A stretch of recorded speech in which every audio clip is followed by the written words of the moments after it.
Thanks for your refresher, Nagini. So we are going into the last but not the least, because this is where really agility started and slowly evolved to the place where we are going diversified to the various no multiple domains and extending our support uh, beyond the IT from the agile. But now let's come back to the no IT sector, and we have a couple of researchers done inside IT organizations with agile with process agility. Very interesting papers are coming up, and chairperson of this panel is going to be Harihara Prasad from TBCI, from Renault Nissan, a very senior leader, right from the days of no Agile's community started in Chennai. He's always there in every other community without any judgmental bias and always helping people around him. So we are welcoming Hari to head the panel, and discussant would be Prasad Saranathan. Is currently program project manager in Scope International. Very nice, agile enthusiast, upcoming in many agile communities throughout Chennai. So I welcome both of them, Hari and Prasad, to aid the panel, and they will give you a description of what really research has been conducted on the process agility space, and let's see what are all the takeaways. Keep your no questions posted in the chat. Just that gives just the fuel for this conference, and I'll be sharing many more links for if you have any ideas, which I know that this will be inspiring many people to do some research. If you have some interest, please let us know. We will be sharing some forms with you at the end of the conference. Thank you so much. Over to you, Ari, and Prasad, please. Thank you, Padma. Thank you.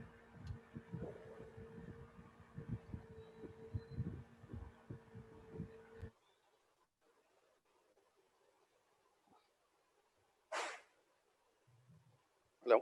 Yeah, over to you, Prasad. Yeah. Please go ahead. Okay. Okay. Let's start with the first research paper, which has been done by Mahesh Jade. And let me introduce Mahesh.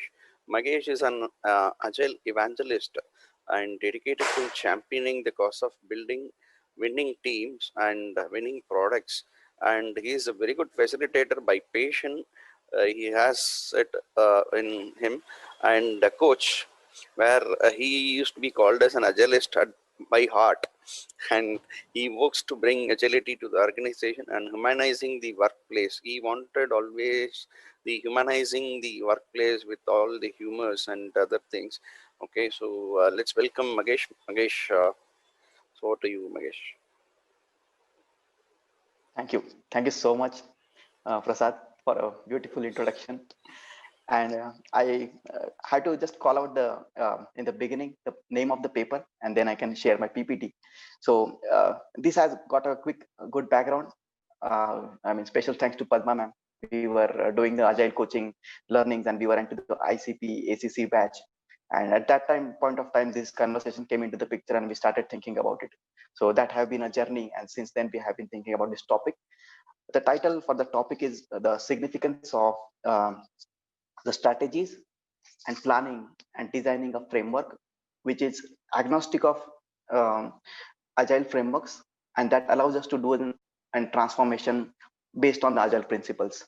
So not looking at a particular framework in particular, but looking at agile as a whole was our intent, and we came up with some interesting things around it, and this paper is the outcome of that. Before I get started, my sincere thanks to Harihara Prasad and Prasad Sarnathan. Their quick inputs were very meaningful, and they just shaped our conversation and paper to for a better thing. At this point of time, I'll start sharing my screen.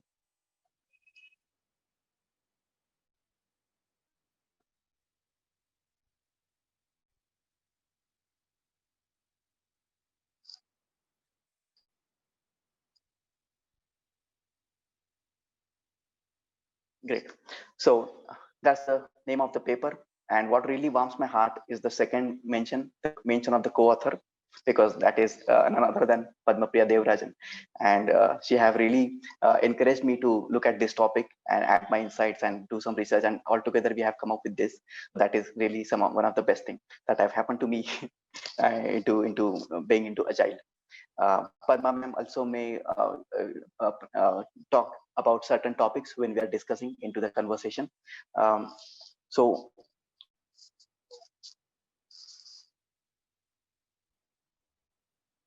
So why this research is, as we spoke about, this research is something that attempts to showcase an approach, and it is essentially it is looking to kick off some conversation where people should look at agility as a whole.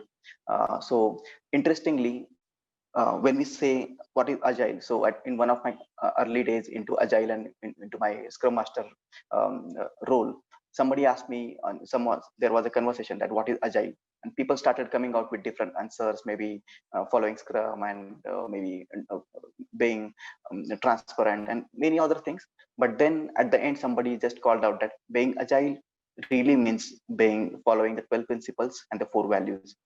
And that is at the core of this research paper, that we want to do. We wanted to do some research that people want to get their companies and their organizations and their teams transfer to agile, but sometimes they look at a one particular agile framework or platform.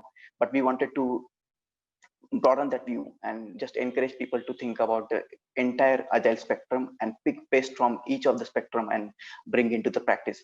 So that was our intent. With that intent, we started the research.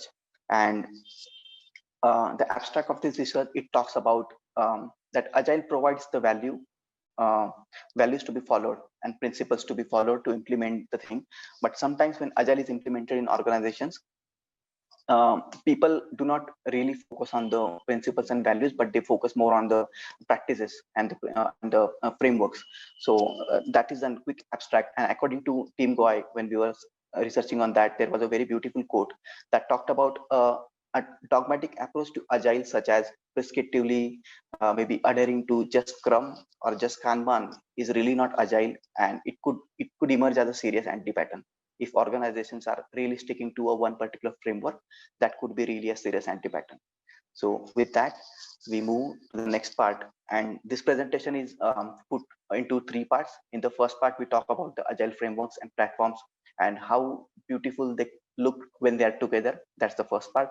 In the second part, we have come up with a language of transformation that a particular organization or the team members and the leadership, what should be the kind of dialogue they should be having with each other to make sure that this transformation is outcome driven and not just output driven, and people are not just focusing on increasing the velocity for that matter, but really valuable outcome from both team and the customer perspective. And in the end, we have got a beautiful metaphor to talk about. uh, so at this point of time, I think uh, when people want to get transformed into agile, they have a lot of things into their mind. Maybe leadership wants their team to do a very good planning, to come up with very uh, reliable estimates. Sometimes they really want people to limit the work in progress. At times, maybe they want people to have very good slicing and lot of things that they aspire for. But maybe when a particular organization really puts all these things together in a single bucket and throws it out to the uh, team members or a particular team, they do not find the real purpose behind associated with each of these things. And sometimes people just merely start following what has been told to them. As an quick example, maybe the daily scrum. People come to the meeting, they do not really understand the purpose of the meeting at times, that we want to have a conversation and we want to understand the route, and we want to focus on a goal. We are here to discuss a goal and then accordingly adjust our ways of working. So this is just one of the example where people get started with a lot of things without really understanding the essence of a particular thing. And some of the factors that really affects such kind of transformation are sometimes the organizational goal are not aligned well with the agile transformation goals. Sometimes the roles are inexperienced. At times, it so happens that people tailor their values for the agile transformation. Sometimes they are doing agile, but they are really some part of the agile they are really not adhering to. One of the example could be they still have project management practices followed in a very rigorous way, where they're really not looking at ways of agile. So that's there. And then sometimes unrealizing the underlying organizational impediment could be one of the factor. Just a quick check I wanted to make. Am I well audible? Yes, Yeah, yeah, Yes, you sir. were very Sir. much, very much. Absolutely, surely. Great. So what we can do at the end of this, all of these three factors that we have come up with, we can take some questions and then we can move ahead. At this point of time, so Kanban. So one particular organization just wants to go and transform their workforce into agile, and sometimes they can go and say that we are Kanban, or some team may say we are Scrum, and some team may say no, we are not Scrum, we are just following XP in our organization. But there are a lot of beautiful things, beautiful practices, and very meaningful things that they can take out from other practices, and they can mix together to have a better balance. So if we look at and platform agnostic agile transformation, and if we say that Kanban is one of the things that they want to consider, so what Kanban can bring to them is very absolutely a great value, because visualization comes from Kanban, and people, no matter which agile methodology they are into, they must understand how Kanban have come up to this stage, and how visualization plays a big role into the transformation. So learning about visualization by keeping their eyes open, whether it is a Scrum or XP that they are following, but still uh, building those initiatives, building those experiments which make people more visual, which make the transparency more and more in the team, which makes people understand what they're working and why they're working for, is really the essence of this one of these things. Another very powerful thing Kanban can bring to any team, whether they're Scrum or XP or any other framework they're following, is work in progress. And people should really look at it in a way from a personal agility manner as well, because it's our own experience. If we try to relate, if I'm doing 5 different things at one point of time, I might not be able to do all of them really well. But if I'm doing just two, or maybe if I have capacity to do three, if I understand and recognize my capacity to do multiple things at time, and if I focus on that limit, that really starts showcasing the result. So sometimes team getting into agile transformation, if they really in the beginning, if they just focus on maybe these two aspects, being really very well visual and really picking up the work which they can really do, maintaining the right focus, then that might begin a very nice agile journey for them, that they are doing something with a purpose, not just because somebody have told them, or somebody just conducted a quick workshop and now from the next day onwards they want to start adhering to those practices. Doing something with some purpose and with some passion is what this paper is proposing. So next to that, the one of the most beautiful agile framework, Scrum, and it is beautiful. And one of the beauty is that it allows people to apply their intellect. It is not completely written with everything, and that gives a lot of opportunities to look at other frameworks and mix the practices, and essentially becoming agnostic of what framework they're following. But still sometimes people really stick to Scrum. I mean, and there are a lot of opportunities that people might be missing on the way. So this paper attempts to talk about the Scrum as well and the other frameworks as well, not to disrespect any framework, but just to kick off this conversation that Scrum is not the only way we can become agile, but there are multiple different ways that we can adopt and that we can look at to become agile. So Scrum, essentially what it brings to the team with a purpose is maybe demonstration. Maybe Scrum talks about people should demo, and customer should be aligned with what is getting developed. And one of the beautiful thing that I always tell folks when I'm talking about demos is that if we look at a barber, and whenever we go for a salon and we meet a barber, I think that guy, he showcases the agility at the core, because he has put a mirror, he or she has put a mirror in front of his customer, and in the real time he's showcasing the results, whatever is coming out from that haircut or that particular service. It is all the time visible in the real time. So that is what one of the aspect of agility is, that we have to be very much open to feedback, and we have to be very much transparent. So with that, I think if we start adopting to the practices of each framework in a very, very meaningful way, that people understand why we are doing a particular thing, then it really becomes a thing of beauty. And this is not just one of the way. In research paper we have talked about multiple other things that Scrum can bring to the table, but this was just one of the things that I picked for this conversation. If I can go to the next slide, it talks about XP.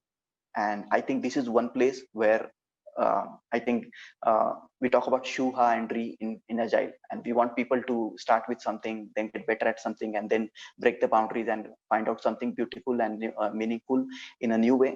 So I think XP opens that whole gate for any Agile team. And I truly, we have put this into the paper. We truly believe that unless somebody is looking at practices from XP, they are really not uh, bringing the best of Agile into their practices.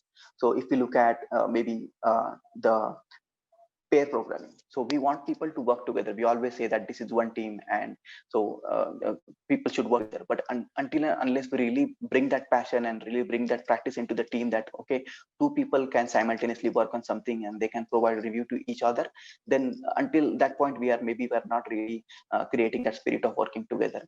um, XP talks about TDD and BDD. So that essentially really brings a lot of good things into Agile, because at that point of time, people become test first teams, or people become behavior first teams. And if they are test first, then maybe their QA and their developers are really working very well together from the first day of development, or for any feature, or for that matter, any story.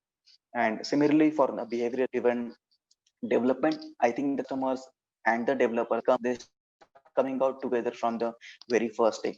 So I think in the Agile transformation journey, if people look at, let's get started with Kanban, let's understand visualization, then let's put some work in progress limit with some purpose, that people understand why we are doing a particular thing, not just because we have been told to do. And then they move to Scrum, and then maybe they start pulling out some practices from XP, and not just Kanban, Scrum, and XP, but if they start looking out for other frameworks and start pulling out and just keep their eyes open that what is happening outside. So this is essentially is about maybe looking at agility in agile way. That so sometime back, this is very prominent example. We always used to talk about co-locating. We always like that co-locating is one of the beautiful thing to do, and it is very important to do, to have a co-located team and everything.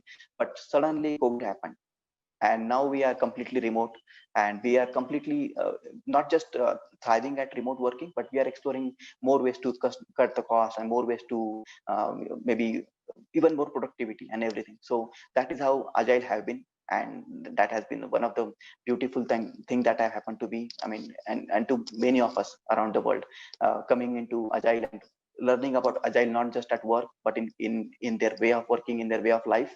I think it has changed the people for better. And through this paper, we are just proposing that when we talk about software, or not just software, but other things, looking at every framework, find them friendly, bringing in practices, and just building your own flavor of Agile may really work very, very, and very, very wonderfully for any particular organization. That is what we are proposing at this point of time. Um, so a quick thing we just came up with in the research paper, that if somebody likes this idea and they want to go for it, maybe what will be the starting point for that? So it could be very, very conversation based. I mean, there are steps: step 1, step 2, step 3, and step up to 5. But it is all about having the right conversation. So with the right conversation, people will be able to understand that what are their real needs, what are the blocks that they are facing, because of which they are not able to make up to the customer's expectation, or not able to have a reliable flow of working, why their schedules are not being met, and everything. So I can just go through this, and this is more about having a conversation with business and the teams and the stakeholders. So first thing first, maybe people can do an as is analysis of using the tools such as maybe interviews, surveys, questionnaire, and leadership discussion, so that they understand what is their as is state. Second thing could be the gathering the data and facts from that, and try to figure out what is a real organization impediment that they want to solve by going agile. So they get a very clear focus that what is that is not working for us, and then maybe they can start looking at a bigger agile umbrella to bring in the best practices that really makes the right match for them, and not just getting started with one framework that may not really align with their organizational needs. So at that point of time, the third thing we have just put into the research paper while doing this research was deriving the goal for agile transformation, which we just talked about. The fourth thing would be, this is very important. I think people say that we are agile, we are doing Scrum, we are following Kanban, but essentially until and unless, and we are proposing this thing, that until and unless a particular team adopts a lean mindset, they are really not well equipped to become agile. So this is what we are just putting forward, that a team should adopt a lean mindset. They should read, they should talk, they should watch, and they should do everything that allows them to understand what lean thinking is. So because when they are really proficient into lean thinking, then maybe they are actually well suited to get transformed and start adopting the practices. And the last step that we have proposed is that based on the outcome of the step 2, which is about finding out the data and facts, people should start referring to the agile principles and values. So it makes a very good match, that now that they have their own facts and figures and data, that we are good at one point and we are not good at second, and vice versa, and then they have the agile principles. So they always can figure out what is our immediate focus areas in among these all 12 principles or these 4 values, and accordingly they can start picking up the right practices, be it from Scrum, be it from Kanban, or be it from XP, and they can make sure that they are filling in the gaps in a very meaningful way, and not just going by one framework to follow without understanding what their underlying needs really are.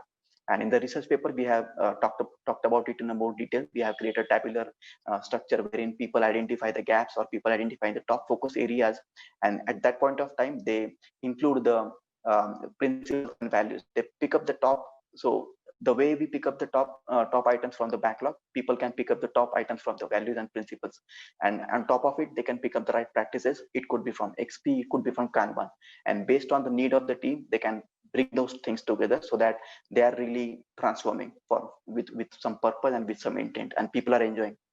When we say people, both customers and the team that works for the customer. So that was uh, the first part, and this is that tabular structure that we have created. We are still getting it better day by day, but as of now, and I know at this point of time, maybe Padma ma'am also would like to talk a bit, because these have been our favorite. We have been looking at this table, that how people identify the immediate priorities and how people pick up the best practices. So Thanks for giving this, Padma ma'am, Mahesh. Just a few words.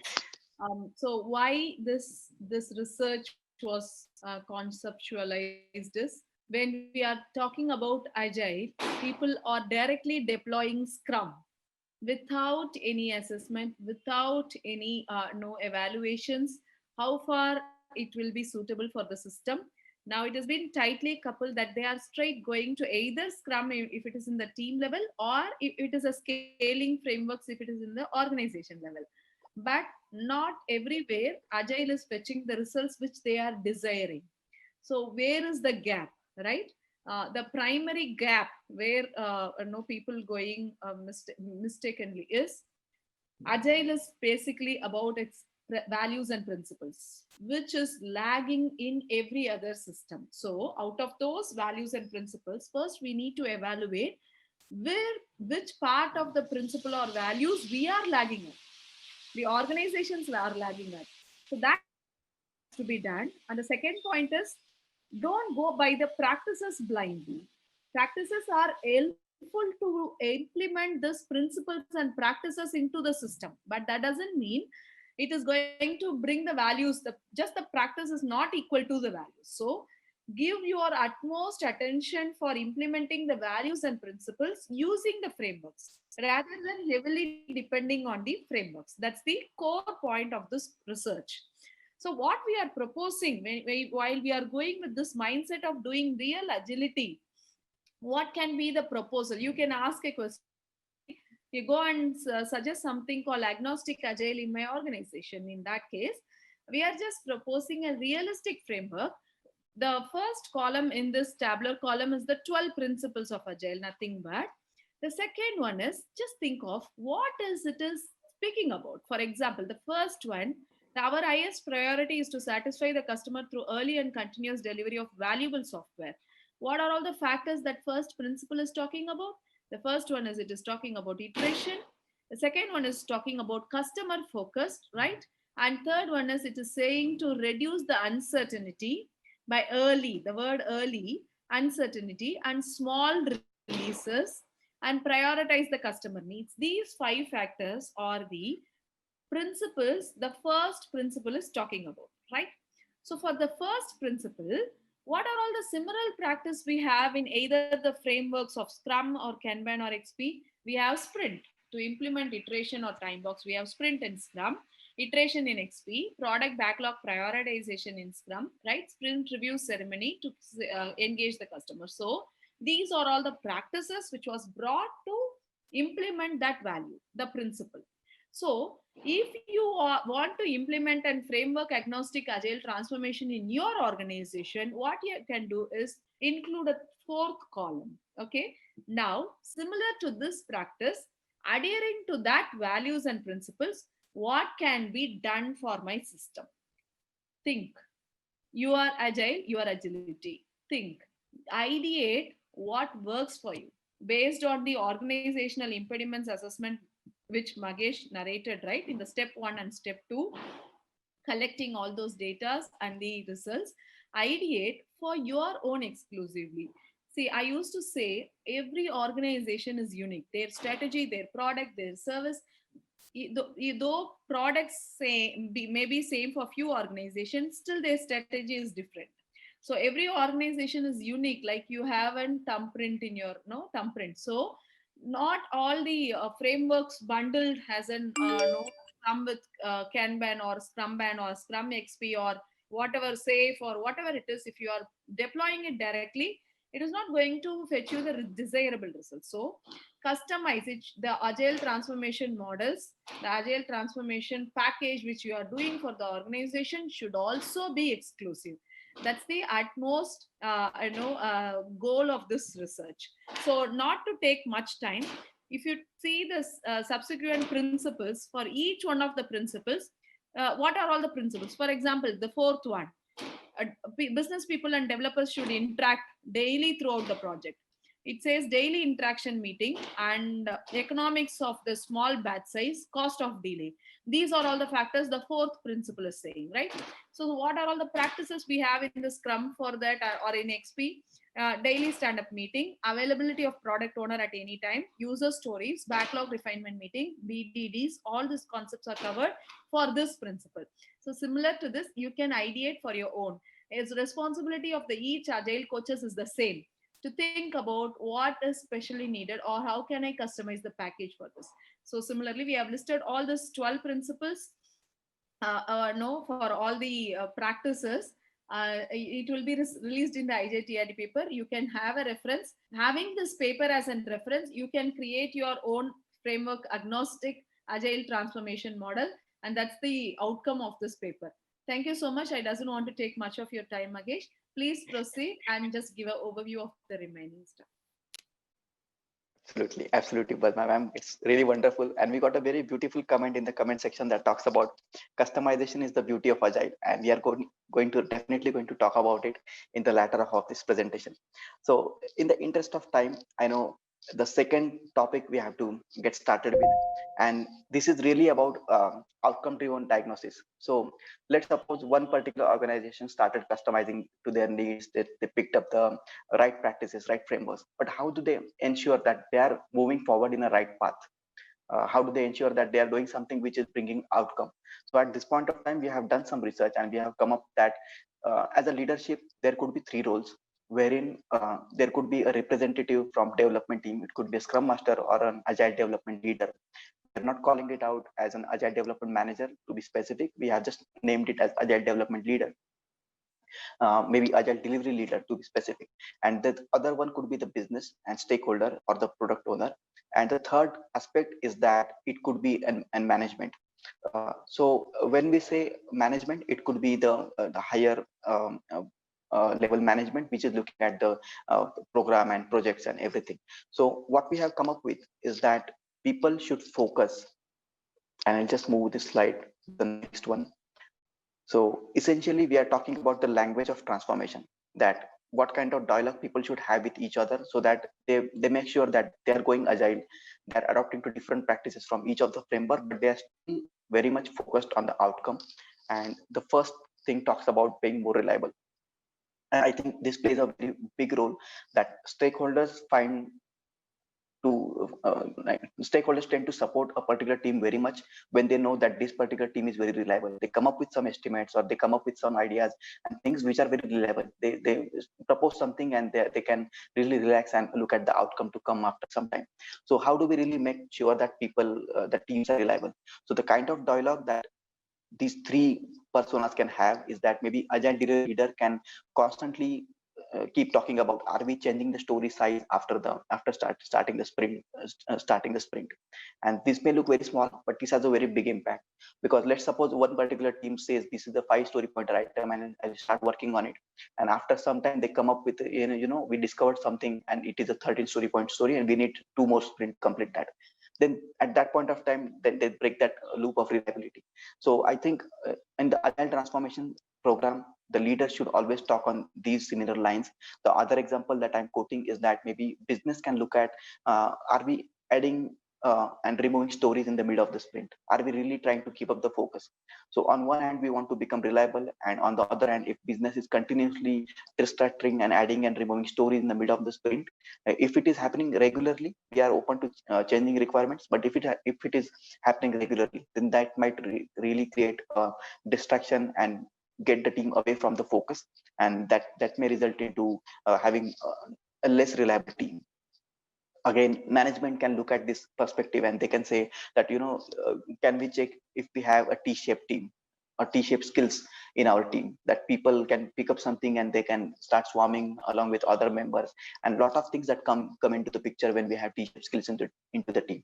So these are we have created these 5 different columns, and these are the kind of dialogue people can have with each other at a leadership level to make sure that we are outcome driven, that we are going agile, and at the same time we are getting the right outcomes and the small wins on the way.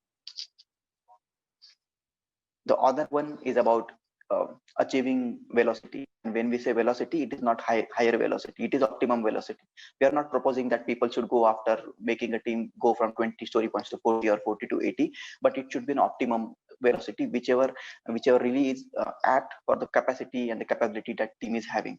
And how we can make sure that that velocity is increasing, or that is coming to an optimum point, is through maybe training the team members, understanding the dependency and blockers the team is waiting for, resolving the blocker before starting the particular story to start working on it, understanding the skill bottlenecks, making people train onto different skills so that they can really come together and help each other whenever required, so that they can work in parallel, and a lot of benefits. So these are the questions that we have put up, which if people start asking each other and people start having conversation on these terms, then the chances are very higher that they are becoming an outcome driven agile transform team, and that is what we all crave for.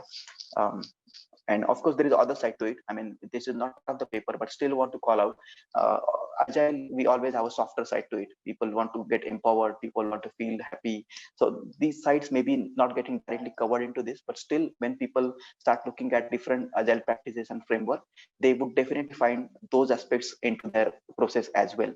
And at that point of time, maybe they can start bringing in things together from that perspective as well.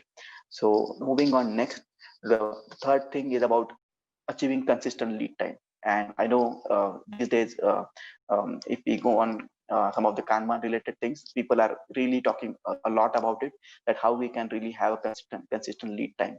And to ensure that, maybe the agile delivery leaders or the scrum masters, they can really start looking at their backlogs. They can see if the particular story is lying ideal into their backlog for a very long time. That means there are higher chances that maybe its context or its priority may have been lost. So can we really keep our backlog relevant? Can we really keep it refreshed? Can we keep refining the stories which matter the most, and can we keep prioritizing the backlog in a way that is producing just a value, not just completing any epic or something. So that is one thing that we have spoken about, and these are the type of question that we have put forward, that if people start asking each other, chances are that they will have the valuable conversation which will bring out those insights. And again, they will come to that point when they will start looking at practices and principles which of the higher value for them to pick up and start working. So that was there. And maybe this could be the last one on my slide that talks about how do we really ensure the good flow and skills of work, good flow of skills and work. So at this point of time, we are proposing that maybe business and PO can start talking about, can we really split the stories while still providing the values. So people should definitely foster this conversation time and again, that we are having a lot of stories, but can we really split them into smaller chunks, so that people find them valuable to pick up and complete, and at the end we still have the business value as well. And as I heard in one of the recent Scrum webinar, it was very beautifully quoted, and it was this thing that the best people pattern people can have into Agile or Scrum and other frameworks is that people should really understand what they are doing and also why they are doing something. And at the end, if people are able to really slice that work in a meaningful way and then pick up the right slice at the right point of time, then that becomes a right people pattern, a very beautiful people pattern. And I think having this kind of conversation with each other will definitely make sure that people are doing that, understanding what to do, why to do, and again slice that and then pick up what really brings the value, and not just doing something because we are working for 8 or 9 hours in an organization. Uh, the next to it. So this is something that we just came out, and we are very happy that we are proposing this. It has got a lot of notion, a lot of significance, and I can see Padma man's big smile as well, because this is very close to our heart now. We are proposing that Agile it's sort of a garden, which have got a lot of beautiful flowers. Visualize them as Scrum and Kanban and XP. These are all just spread across the big garden. The first picture talks about smelling, and we will talk about in brief. The second talk about picking the flower, and third one talks about bringing them together, maybe making a nice bunch. So when we say smelling, what do we really mean? We'll just talk about it. So we are just proposing that into the garden of Agile, people should be open enough to smell a particular methodology, to be very nimble, to try it out, to read more about it, and keep our boxes open. That is to say, we can accommodate some more practices from outside, whether we are Scrum or we are XP or we are Kanban. We are still open to adapt to other practices, to with an intention to become agile. So that is what we are proposing. That via smelling, be just open and go and smell what is going outside. And if you find it valuable, what do you do next? That is that you pick up that flower. When we say pick up, you pick and make it your practice for some time at least, and start building upon that. And then if you find it really valuable, then what you do next is that you make that flower a part of your bundle, a part of your bouquet. You bind it together, and you let that addition really multiply for you. And this is very meaningful, that we were thinking that we are asking people to add practices from outside, but why are we really doing it? Because we want to multiply the happiness, multiply the outcomes, and multiply everything that we do together. So we are absolutely coming to the end, and this is what the message that we are creating, that smell, and if you like it, then pick it and then bundle it together and find mutual benefits across different agile methodologies that we have. So that is the message that we are creating, that into the platform agnostic agile transformation, be open to smell, be open to pick, and be open to bundle the wonderful agile bouquet that you want to have. With that, I will just hand it over to Padma ma'am to say some words, and then we'll come. You're done good job. I mean, you've just clearly presented the what's our view. So uh, yes, so just don't go by belief always. Belief is something which we have not experimented whether it's right or not, but realization is something we have done. So agile itself is empirical. So let's do go for empirical approach rather than belief approach for implementing agile transformations. Throughout my journey implementing agile in various organizations, we have customized what is the package needed for the organization, and I request the same for everyone here to think about how we are doing, what can be know what is the better way, how far each one of the component will work, or you can even go for a totally framework agnostic stuff. So this paper will be published. Kindly have a reference and create your own agile framework exclusive for you, which will be wonderful for your organization, like Spotify has done. Spotify has started with Scrum, but now their engineering practices says about agile more than Scrum. So similarly, create your own model and be and a light to the world like Spotify has done. Thank you so much. Yeah, to add some more points, even when you, Padma, when you were highlighting Spotify, Spotify also told that, it is working for us. It may not be working for you. And recently I heard Spotify also, they evolved and they move out of that model, and they they have moved to other ways of, accepting the things, right? And as you correctly pointed out, in the current context, and, going forward, so one prescriptive framework may not be successful for an organization, right? And we are already aware that a prescriptive agile is anti-pattern. So I think your attempt to bring, or the suggestion to bring the principle-based framework, designing a framework is a very good approach, which everyone we need to think about, and it is a good point that both of you brought, Mahesh and Padma. Yeah. Absolutely. Okay, very well done, Mahesh. The presentation which you have even here is have mindful of thoughts and so colory, and even though so colory, it has the story behind it. Okay, that is how it was actually expected, and it was there. So it was very good. But I had a question here. Okay, in the chat from KK.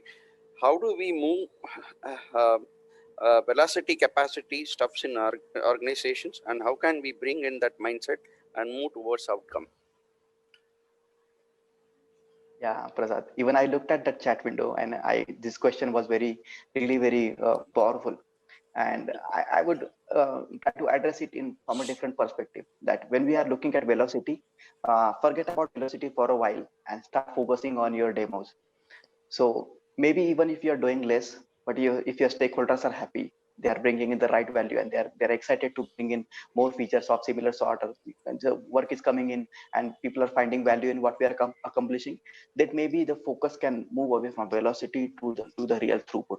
That could be one of the indirect way to bring the focus down from velocity and bring the focus more on throughput and outcomes. That would be my take. Okay, good. Okay, in a lighter note, if I have to answer this question, okay, what I will say is even we can measure the velocity of sound and light, but we can't measure the velocity of and capacity of the organization, because it has the people political mindset. So Wow. Just gonna say wow. I think everyone will agree to what you're saying, Prasad. yeah, yeah. Definitely. I have a quick question. In the identification process, I love that you said that the whole stepwise approach makes sure that the identification has so many people involved. It's not just one agile coach and one top level tier person who's smelling those flowers per se, right? There's a list of people who you've mentioned who can be part Correct. of this identification process. I think inclusiveness is what will make it more powerful. Having that said, is it possible that people go for the agnostic transformation journey and then they identify that agile is not for them? That probably could be possible. What if they have a taste and then they identify this is not working for them, right? You must have seen that happen. Yeah. Yeah, so it again comes down to what agility really is. I think that's my I mean, thought, that even if people discover and people give it a lot of thought, and they experiment with it, and at the end if they find that this is not agile, then what is agile for them, they can pick that. Agile is just about that, finding what works for us, and inspecting and adapting. So I think that's the beauty of agile. No matter how much people change, at the end they will be just doing the real agile. Yeah, I agree. So Mahesh, great presentation. My question on the velocity capacity thing, right? So that's because I wanted to have some more food for thought, right? So in terms of you proposing the framework agnostic agile transformation, maybe we could consider this as well and see how we can do away the velocity capacity concepts in the future, and totally give a mindset to people that it is not framework dependent at all. Mhm. Yeah, absolutely. I agree. Yeah, to add to this, there is no word called velocity throughout the Scrum guide, but it is Yeah. tightly Scrum. So I agree with that. But let's keep this question open. But some of the organizations now are going for whoever the organizations teams have gone for restage or Shuhari, where it has gone for restage. They're going for some estimate called no estimate, where teams pick up on the top priority of no user stories with their uh, because that's how humans work. How far I have done, okay, I can do it to this level. Do you know a figure for that? There is no figure. So we are slowly moving towards no estimates now for the quite mature teams. Maybe we will expect more teams to go for restage and go for next level of estimation techniques. But that's a curious wait from all of us. Yeah. But that is a pain point that will have that needs some sort of resolution, right? Because even in today's date, when agile has been around for 20 years, we have people who say that how come you're doing this much 40 points of a velocity? Are we really agile? Are we really doing scrum? It has nothing to do, the two don't have much to do with each other apart from the fact of how much the team can take up. But the constant relatability is always there. So that's a great thing if this can solve for it.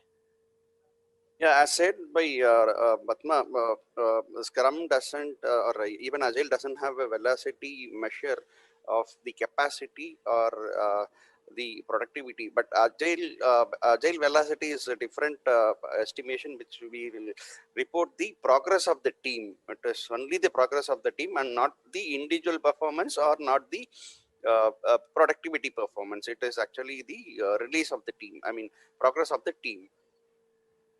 Actually, velocity will tell you the not even the progress. It will tell you about the predictability of the team. The only metric you can get from velocity is predictability. How far my team is predictable, given and no, they are taking for a sprint, how far they will be able to keep up their predictability.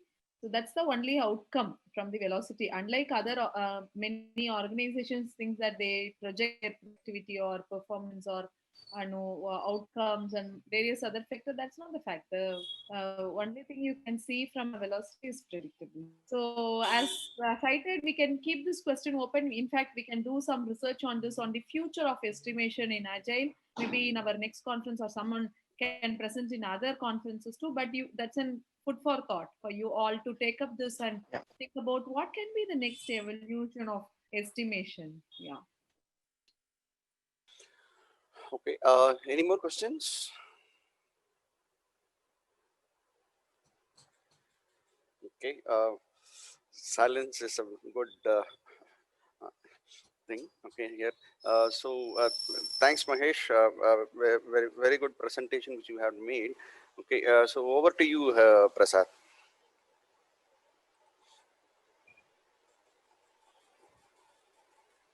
Oh, okay. As Padma said, no estimates. If we move to the no estimates and all, it needs maturity. So, as you pointed out, we have three states, right? Suhari, right? And very few organizations are, even willing to move ahead. So, this absorbing the real agility.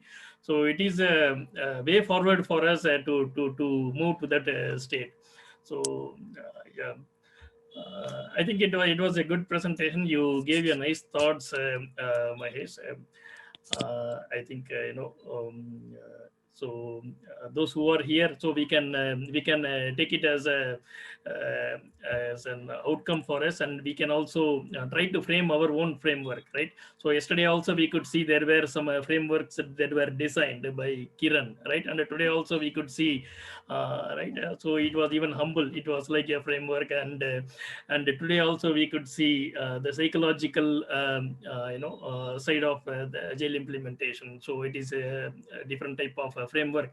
So through this conference, if we are able to design many frameworks, so that will be the real outcome. Yeah. So all the very best, Mahesh and Padma and the team. So over to you, Prasad. Absolutely. Thank you. Thank you so much, Prasad and Padma, ma'am. Thank you so much.